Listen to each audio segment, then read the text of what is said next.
প্রিয়তমা, আজকের দিনে তুমি পৃথিবীতে এসেছিলে। আলোকিত হয়েছিল তোমার মায়ের কোল। কৃষ্ণচূড়া তার সব লাল দিয়ে সাজিয়েছিল প্রকৃতি। তোমার বাড়ির সামনে গাছটা এখনো জীবন্ত হয়ে দাঁড়িয়ে আছে।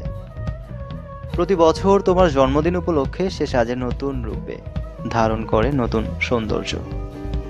আমি একমাত্র যে ছাড়া তোমার জন্মদিন কেউ জানতো না, কারণ সার্টিফিকেটের সাথে অরিজিনালের কোনো মিল ছিল না। রাত 12টা পর্যন্ত জেগে থাকতাম উইশ করার জন্য।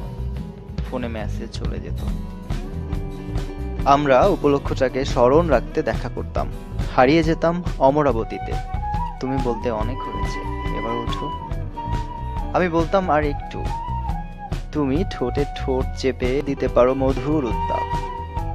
কথা ছিল প্রতিবার দেখা করবে। এখন কার সাথে দেখা করো ময়না? কতবার বলেছি একটা কেক বানিয়ে নিয়ে আসি, তুমি না করতে, বলতে ওসব তোমার ভালো লাগে না। তোমার আব্বু আম্মুরও মনে থাকে না দিনটি। চেষ্টা করতাম অতি সামান্য কিছু গিফট করতে। হয়তো বড় স্বাদ থাকলেও সাধ্যে কুলোতে পারতাম না। ফেসবুকে দিনটা অনলিমি করা ছিল, আমার অনুরোধেই, যাতে আমি ছাড়া কেউ না জানে। অথচ আমাকে বাদ দেওয়ার পর তুমি নিজেই পাবলিক হয়ে গেলে।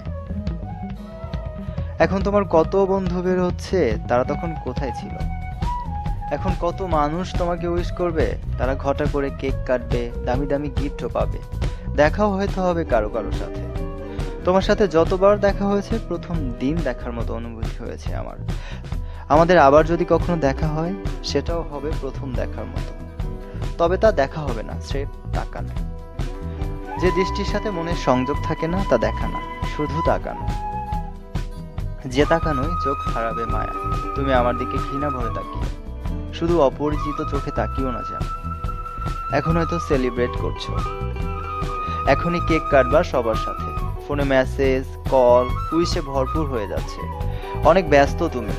তোমার মনে কি আমার মুখটা একবারও ভেসে আসবে না? না, আসবে না। আসার জন্য তো তুমি চলে যাওনি মিথ্যে ঠুনকো অভিযোগ তুলে। সুখের দিনে মানুষ পুরাতন স্মৃতি মনে রাখে না। অনেক কথা বলেও কিছু বলা হয় না। যাই হোক, অনেক অনেক শুভকামনা থাকলো। নতুন ঘরে নিরাপদে থাকো। তোমার সকল চাওয়া পাওয়া, সকল ইচ্ছে পূরণ হোক। তোমার বাড়ির কৃষ্ণচূড়া গাছটি শত বছর বেঁচে থাকুক। নিয়ম করে প্রতি বছর তোমার জন্মদিনে যেন সে সাজে তার আপন রূপে। এই কামনায় শুভ জন্মদিন। ইতি তোমার প্রয়াত প্রেমিক। শুভ জন্মদিন প্রিয়তমা।